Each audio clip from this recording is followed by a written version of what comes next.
आज हमारा lecture number 17 है और आज के लेक्चर में हम डिस्कस करेंगे स्ट्रक्चर ऑफ वायरस को। तो अगर हम स्ट्रक्चर ऑफ वायरस को देखें तो जनरली जो वायरस का स्ट्रक्चर होता है इसमें सबसे पहले हमको जीनोम नज़र आता है या जिसको हम जेनेटिक मटेरियल भी कहते हैं। तो ये जो जीनोम होता है ये हर वायरस में प्रेजेंट होता है, जिस तरह की न्यूक्लिक एसिड या तो डीएनए होगा या आरएनए होगा। इसके साथ साथ ये जो आउटर कवरिंग है तो इस आउटर कवरिंग को कैप्सिड कहा जाता है, तो ये भी हर वायरस में प्रेजेंट होता है। लेकिन बाज़ वायरस में जो आउटर मेम्ब्रेन भी प्रेजेंट होता है, इस आउटर मेम्ब्रेन को एनवलप कहा जाता है। इसके साथ साथ बाज़ वायरस में ये स्पाइक्स भी प्रेजेंट होता है जिसको प्रोटीन स्पाइक्स कहते हैं।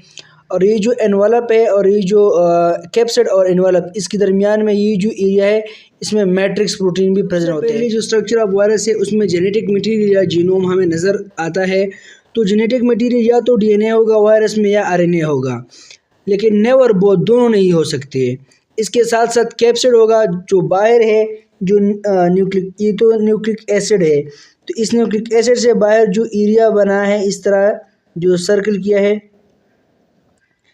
इसको कैप्सिड कहा जाता है। सो अ प्रोटीन कोड, ये एक प्रोटीन कोड है मेड अप ऑफ सब यूनिट, ये छोटे छोटे सब यूनिट से इस तरह बना है जिनको कैप्सोमर कहा जाता है। और ये जो न्यूक्लिक एसिड है ये वाला न्यूक्लिक एसिड प्लस कैप्सिड और ये कैप्सिड, इस न्यूक्लिक एसिड और कैप्सिड को कंबाइंड न्यूक्लियोकैप्सिड कहा जाता है। नंबर पे देखें तो एनवलप आता है, तो some virus are externally covered by lipid bilayer. बाज़ वायरस को जो एक्सटर्नली है लिपिड बाइलेयर ने कवर किया होता है जिसको एनवलप कहा जाता है। तो ये तो इस तरह न्यूक्लिक एसिड था, इस न्यूक्लिक एसिड को इस तरह कैप्सिड ने कवर किया था। और इस कैप्सिड के बाहर इस तरह एक और मेम्ब्रेन होता है जिस आउटर मेम्ब्रेन को एनवलप कहा जाता है। सो it is derived from the host plasma membrane, और ये जो एनवलप है ये होस्ट प्लाज्मा मेम्ब्रेन से डिराइव किया जाता है। अब ये आता है चौथे नंबर पे एनवलप प्रोटीन और स्पाइक्स। तो इस तरह बाज़ वायरस में स्पाइक्स भी होता है जिसको प्रोटीन स्पाइक्स कहते हैं इस तरह। सो ये ग्लाइकोप्रोटीन प्रोटेक्शन, ये जो glycoprotein protein plus carbohydrate combination होता है ग्लाइकोप्रोटीन, ये ग्लाइकोप्रोटीन होता है। और ये प्रोजेक्शन मतलब ये एराइज होता है outward from the surface of the virus, ये जो वायरस का आउटर सरफेस है इससे एराइज होते हैं। स्ट्रक्चर ऑफ वायरस में जो आखिरी नंबर पे जो हमें देखने को मिलता है वो है मैट्रिक्स प्रोटीन। तो ये मैट्रिक्स प्रोटीन कहाँ होता है, तो ये तो सबसे पहले हमें पता है कि ये जेनेटिक मटेरियल है। जेनेटिक मटेरियल को इस तरह कैप्सिड ने सराउंड किया है, ये कैप्सिड है। और इस कैप्सिड के बाहर ये मेम्ब्रेन है जो कि थर्ड नंबर पे हमने देखा इसको एनवलप कहता है। और चौथे नंबर पे ये हमने देखा स्पाइक्स, इस तरह स्पाइक से आउटर सरफेस पे प्रेजेंट होते हैं। तो अभी ये जो एनवलप है, इस एनवलप और ये जो कैप्सिड है इसके दरमियान इधर इस एरिया में प्रोटीन होता है। तो उस स्ट्रक्चरल प्रोटीन को क्या कहते हैं, मैट्रिक्स प्रोटीन कहते हैं। सो मैट्रिक्स प्रोटीन स्ट्रक्चरली प्रोटीन, ये प्रोटीन होता है that lies underneath the envelope, ये जो एनवलप है इस एनवलप की नीचे and outside the capsid of A virus, और ये जो वायरस का जो ये कैप्सिड है इसके बाहर, and provide stability and support to the viral envelope, और ये जो वायरल एनवलप है इसको स्टेबिलिटी भी देता है और इसको सपोर्ट भी करता है। तो आज के लेक्चर में सेकंड नंबर पे हम साइमेट्री ऑफ वायरस को डिस्कस करेंगे। तो 3 type of symmetry are found in the virus. Number first icosahedral, second helical और third complex.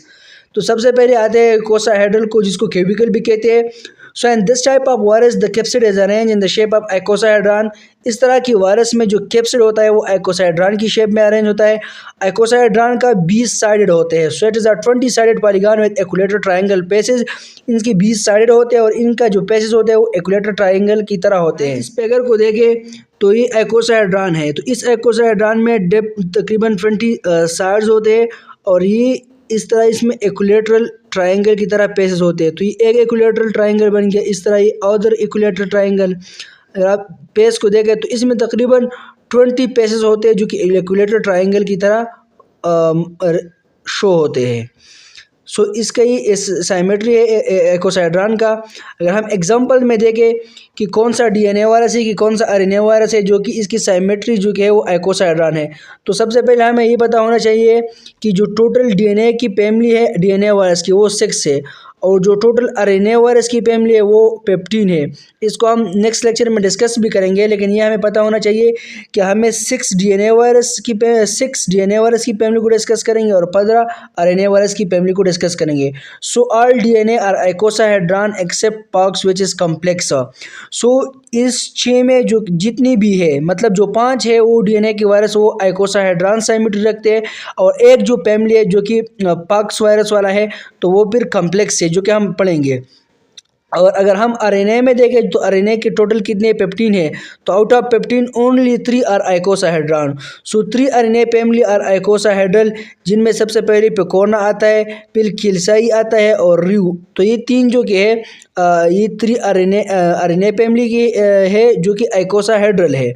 And all other 12 are helical, और इस 15 में से जो बाकी 12 है वो हेलिकल साइमेट्री है उनका। साइमेट्री में दूसरा आता है helical symmetry. So the capsid protein are arrange in a spiral और हेलिकल मैनर। तो इसमें जो कैप्सिड प्रोटीन होता है वो स्पेरिकल और हेलिकल अरेंज होता है अराउंड द वायरल जीनोम। तो ये जो वायरल जीनोम है, इस वायरल जीनोम की इर्द गिर्द जो कैप्सिड होता है वो इस तरह का स्पेरिकल अरेंज होता है, स्पाइरल और हेलिकल अरेंज होता है, फार्मिंग और रॉड लाइक और फिलामेंट स्ट्रक्चर, और इस तरह रॉड लाइक और इस तरह फिलामेंट स्ट्रक्चर बना देता है। इसकी एग्जांपल में जो 12 आरएनए वायरस है, मतलब टोटल आरएनए वायरस तो पेप्टीन है, तो जो पेप्टीन आरएनए वायरस की जो फैमिली है इनमें से 3 तो निकल गए, 3 तो आइकोसाहेड्रल बन गए, लेकिन जो रिमेनिंग 12 फैमिली है वो सारे की सारी क्या है, हेलिकल है। लेकिन ऐसा कोई भी डीएनए फैमिली नहीं है जो कि हेलिकल साइमेट्री उसका हो। अब हम डिस्कस करेंगे 3rd नंबर पे complex symmetry. So complex symmetry है वो combination of icosahedron and helical structure. तो आइकोसाहेड्रॉन और हेलिकल स्ट्रक्चर का कम्बिनेशन होता है। अगर आप देखें तो इस तरह ए में आइकोसाहेड्रल है और इस तरह हेलिकल भी आपको नज़र आता है। तो ये जो साइमेट्री है आइकोसाहेड्रॉन और हेलिकल का कम्बिनेशन होता है, या इसके अलावा एक अदर यूनिक डिज़ाइन होता है तो इसको हम कॉम्प्लेक्स साइमेट्री कहते हैं। जिस तरह की डीएनए वायरस का एक फैमिली है जिसको पॉक्स वायरस कहते हैं, तो वो क्या है, वो जो कि कॉम्प्लेक्स साइमेट्री रखते हैं, जबकि आरएनए वायरस ऐसे नहीं है जो कि कॉम्प्लेक्स साइमेट्री रखता है, और डीएनए में सिर्फ एक पॉक्स वायरस का फैमिली है जो कि कॉम्प्लेक्स साइमेट्री रखता है। शेप ऑफ वायरस की बात करें तो सबसे पहले हमें स्पेरिकल शेप नज़र आने को मिलता है।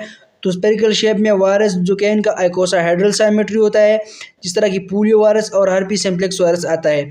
अगर 2nd नंबर पे देखें तो हेलिकल शेप्स आता है, जिसमें जो कैप्सिड प्रोटीन होता है वो हेलिकल पैटर्न में होता है, जिस तरह की tobacco mosaic virus, influenza virus और रेबीज इनके शेप में देखें तो कॉम्प्लेक्स तो वायरस है आइकोसाहेड्रल एंड हेलिकल कम्बिनेशन। तो इसमें आइकोसाहेड्रल और हेलिकल कंबाइन होता है और अदर यूनिक मॉर्फोलॉजी होता है, जिसके एग्जांपल में बैक्टीरियोफेज और स्मॉल पॉक्स आता है। फिलामेंटस में लॉन्ग थ्रेड लाइक वायरस होता है जिसमें एबोला वायरस आता है, जबकि बुलेट शेप में वायरस है और बुलेट लाइक शेप जिसमें रेबीज आता है। नंबर 6 पे है brick shape. So it is rectangular और ब्रेक लाइक अपीयरेंस। तो इसका जो अपीयरेंस होता है वो तो रेक्टेंगुलर और ब्रेक लाइक होता है, जिसमें स्मॉल पॉक्स आता है। पीलियोमॉर्फिक होता है, वायरस है वेरिएबल शेप। इस तरह वायरस का वेरिएबल शेप होता है, मतलब एक शेप नहीं होता है, वो इसमें चेंजेस आता है, और ये जो चेंजेस आता है वो फ्लेक्सिबल एनवलप की वजह से आता है। तो ये जो एनवलप है ये आउटर है, तो इसमें इसको एक्सटर्नल वेरिएबिलिटी कहा जाता है, और इसकी एग्जांपल में हेपेटाइटिस सी वायरस और कोरोना वायरस आता है। में हम आठवां शेप डिस्कस करेंगे तो वो है एमॉर्फस शेप। तो इसमें वायरस है और नो डिफरेंट और रेगुलर शेप। इसमें भी वायरस का कोई ख़ास शेप नहीं होता है, इसमें भी वायरस जो कि वो अपना शेप जो कि उसको चेंज करता है। लेकिन इससे जो पहले जो था पिलोमॉर्फिक, उसमें एक्सटर्नल वेरिएबिलिटी था। जो एमॉर्फस है इसमें इंटरनल वेरिएबिलिटी है, उसमें जो बाहर का जो एनवलप था वो फ्लेक्सिबल था। इसमें जो इंटरनल जो कैप्सिड है, इस तरह वो जो कैप्सिड है और जेनेटिक मटीरियल है उसमें इंटरनल वेरिएबिलिटी की वजह से वायरस जो कि वो अपने शेप्स को चेंज कर देता है। इसके एग्जांपल में HIV वायरस आता है। तो एक में एक्सटर्नल वेरिएबिलिटी और एक में इंटरनल वेरिएबिलिटी, बाकी दोनों एक ही सेम है। लेक्चर जिसमें हमने स्ट्रक्चर, शेप्स और साइमेट्री ऑफ वायरस को डिस्कस किया। इंशाल्लाह नेक्स्ट लेक्चर में हम क्लासिफिकेशन ऑफ वायरस को डिस्कस करेंगे और DNA और RNA की फैमिलीज है उसको डिस्कस करेंगे।